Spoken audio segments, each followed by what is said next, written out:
Assalomu alaykum obunachilar, yaxshimisizlar? 30 santimetrlik boltamiz tayyor bo'ldi. 4 kilo 700 Vohadan akamiz zakaz qilgandi. Toza ko'jalari bilan qilib qo'ydik. Materiali risoldan bo'lgan, relес emas. Risoldan, toza risoldan. O'ta mo'shni qilib qatirilgan. 4 kilo 700. Buni bittasini beramiz endi.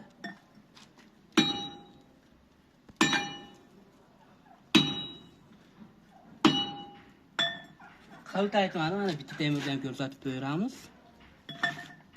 Mana hech qanaqa izam yo'q bunda.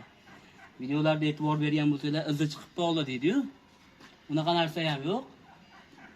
Kimga mana shunaqa bolta kerak bo'ladigan bo'lsa, chiroyli qilib tayyorlab jo'natib beramiz. Bunaqa bolta faqat pichoqlar bo'lsa bo'ladi. O'tib obuna bo'lib, like bosib, qo'llab-quvvatlab qo'yasizlar. Xudo xolasa mana shunaqa yangiliklar chiqaraveramiz.